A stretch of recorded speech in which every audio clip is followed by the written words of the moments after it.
Соңку маалыматтарга караганда Түркиядагы зилзаладан каза болгондордун саны 14 миңден ашты. Жарат алгандардын саны 63 миңден ашканын Турциянын өзгөчө кырдаалдар башкармалыгы маалымдады. Издөө куткаруу иштерине 22.277 бригада тартылып, башка өлкөлөрдөн жалпысынан 6 миңге чукул куткаруучу келген. Учурда урандылардын арасынан тирүү калган адамдарды издөө куткаруу иштери тынымсыз жүргүзүлүүдө.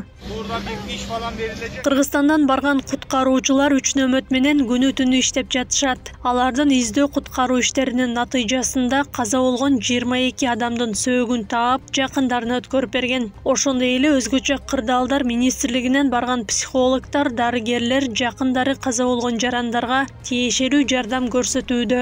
Жалпы өзү кыран боюнча айта турган болсом, бардык балдардын акыбалдары жакшы, 3 маалык тамак аш менен камсыз болууда. Ошол эле убакта 3 смен менен күнү-түнү иш алып барууда. Тиешелүү шарттардын баары түзүлүп берилген. Зилзаланын кесепетинен Кахраман-Мараштан сырткары Түркиянын дагы 10 провинциясы, тактап айтканда Газиантеп, Шанлы-Урфа, Диярбакыр, Адана, Адыяман, Османия, Хатай, Килис, Малатия жана Элазığта жабыркаган. Мындан улам бул аймактардан 22 кыргызстандык эвакуацияланды. Алар Казакстанга атайын рейс менен жеткирилип, Кыргызстандын элчилигинин кызматкерлери тосуп алган. Эми алар өлкөгө жөнөтүлөт.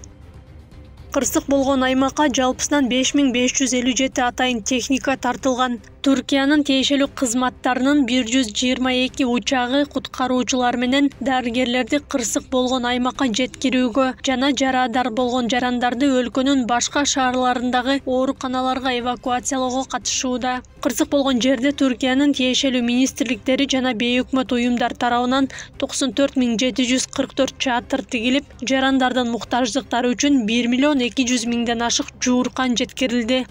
Президент Режеп Тайип Эрдоган жаратылыш кырсыгынан каза болгондор үчүн Түркияда 7 күндүк улуттук аза күтүү жарыялады. Өлкөнүн 10 провинциясында 3 айлык мөөнөткө өзгөчө кырдаал режими киргизилди. Жер титирөө Сирия, Ливан, Түндүк Кипр, Түрк Республикасы, Грек, Кипр жана Ирак сыяктуу коңшу өлкөлөрдө да сезилди.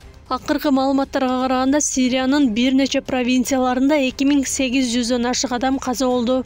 Аклай Кырабаева, регион.